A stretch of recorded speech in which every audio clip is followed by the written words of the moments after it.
Class 5, Lesson 2, A Feat on Feet.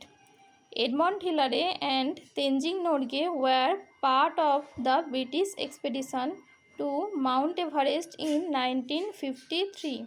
1953 সালে Mount এভারেস্টে ব্রিটিশদের যাত্রার একটি অংশ ছিলেন এডমন্ড হিলারে আর তেনজিং নোরগে। এক্সপেডিশন মানে যাত্রা। Colonel John Hunt led the expedition. Colonel John Hunt যাত্রাটি চালনা করেছিলেন।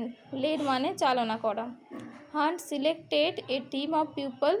হান্ট একটি দল তৈরি করেছিলেন, অল অফ হুম, যারা প্রত্যেকেই ওয়ার এক্সপিরিয়েন্সড ক্লাইম্বার্স, যারা প্রত্যেকেই ছিলেন অভিজ্ঞ আরোহী। এক্সপিরিয়েন্সড মানে অভিজ্ঞ, ক্লাইম্বার্স মানে আরোহী। Edmund Hillary a climber from New Zealand.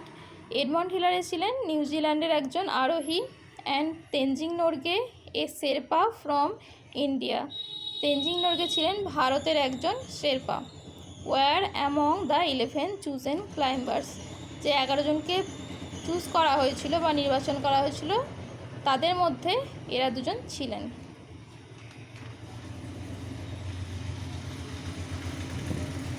After months of planning, এক মাস পরিকল্পনার পর, the team began to climb, দলটি যাত্রা শুরু করলো বা আরোহণ শুরু করলো। ক্লাইম্ব মানে আরোহণ করা। Out of all the climbers on the expedition, only 4 would get a chance to make an attempt to reach the summit. সমস্ত আরোহীদের মধ্যে মাত্র 4 জন সুযোগ পাবে চূড়ায় পৌঁছানোর জন্য। সামিট মানে চূড়া, রিচ মানে পৌঁছানো, অ্যাটেম্প্ট মানে চেষ্টা করা।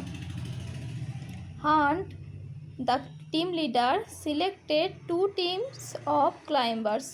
যিনি টিম লিডার ছিলেন হান্ট, তিনি দুটো দলকে তৈরি করেছিলেন।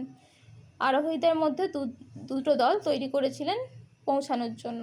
The team included, the first team included, প্রথম দলে ছিল Tom Bourdillon and Charles Evans. Tom Bourdillon আর Charles Evans. while Edmund Hillary and Tenzing Norgay made up the second team. দ্বিতীয় দলে ছিল এডমন্ড হিলারে আর তেনজিং নোরগে।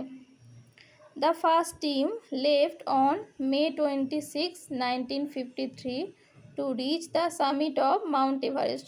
প্রথম দলটি যাত্রা শুরু করেছিল 1953 সালের 26শে মে মাউন্ট এভারেস্টের চূড়ায় পৌঁছানোর জন্য। সামিট মানে চূড়া। The 2 men made it up to about 300 feet short of the summit, still the highest any human being had yet reached. তারা দুজনে 300 ফিট কাছাকাছি পৌঁছেছিলেন, 300 ফিট দূরে ছিলেন। এর আগে কখনো কোনো মানুষ এত দূর পৌঁছাতে পারেনি বা এত উচ্চতায় পৌঁছাতে পারেনি। হিউম্যান বিং মানে কোনো মানুষের কথা বলছে। They were force to turn back after they encountered bad weather. কিন্তু তারা ফিরে আসতে বাধ্য হয়েছিলেন যেহেতু তারা খারাপ আবহাওয়ার সম্মুখীন হয়েছিলেন। টার্ন ব্যাক মানে হচ্ছে ফিরে আসা, এনকাউন্টার মানে মুখোমুখি হওয়া বা সম্মুখীন হওয়া, ব্যাড ওয়েদার মানে হচ্ছে খারাপ আবহাওয়া। অ্যাট 4 AM, সকাল ভোর 4টে, অন মে 29, 1953, 1953 সালের 29শে মে, হিলারে অ্যান্ড নোরগে অ্যাওক, হিলারে আর নোরগে ঘুম থেকে উঠলেন, and got ready for their climb, এবং তাদের আরোহণের জন্য তৈরি হলেন। Hillary discover that his boots had frozen. Hillary দেখলেন যে তার বুটে বরফ জমে গেছে। And spend 2 hours defrosting them. আর সেই বরফ কাটাতে তার 2 ঘন্টা লেগেছিল। ডিফ্রস্টিং মানে বরফ বার করা বা বরফ কাটানো।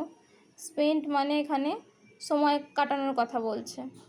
The 2 men left camp at 6:30 AM। দুজনে ক্যাম্প ছেড়ে বেরিয়েছিলেন সকাল 6:30টায়।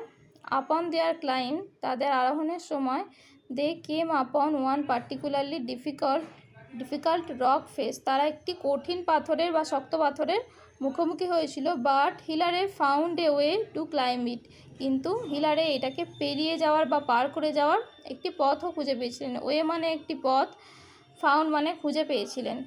The rock face is now called Hillary step. সেই পাথরের মুখটাকে এখন বলা হয় হিলার স্টেপ। অ্যাট 11:30 AM সকাল 11:30টায় Hillary and Norgay reached the summit of Mount Everest. Hillary এবং নোরগে মাউন্ট এভারেস্টের চূড়ায় পৌঁছেছিলেন। Hillary reach out to shake Norgay's hand. Hillary সেখানে পৌঁছে নোরগের হাত নাড়িয়েছিলেন বা হ্যান্ডশেক করেছিলেন। But Norgay gave him a hug in return. কিন্তু নোরগে তাকে পরিবর্তে জড়িয়ে ধরেছিলেন। The two men enjoyed only 15 minutes at the top of the world. দুজনে মাত্র 15 মিনিট পৃথিবীর চূড়ায় ছিলেন। টপ অফ দ্য ওয়ার্ল্ড মানে পৃথিবীর চূড়ার কথা বলছে। Because of their low oxygen supply, কারণ তাদের অক্সিজেনের যোগান কমে আসছিল। সাপ্লাই মানে যোগান। They spend their time taking photographs and enjoying the view. তারা তাদের সময় কাটিয়েছিলেন কিছু ছবি তুলে এবং সেই দৃশ্যটি উপভোগ করে। দ্য ভিউ মানে দৃশ্যটি। টেকিং ফটোগ্রাফস মানে ছবি তোলা। Norgay placed a food offering to god. Norgay ভগবানের উদ্দেশ্যে খাবার সেখানে দিয়েছিলেন। When their 15 minutes were up, যখন তাদের 15 মিনিট পার হয়ে গেল, Hillary and Norgay made their way back down the mountain. Hillary আর নোরগে পাহাড় থেকে নেমে এসেছিলেন। ব্যাক ডাউন মানে নেমে আসা।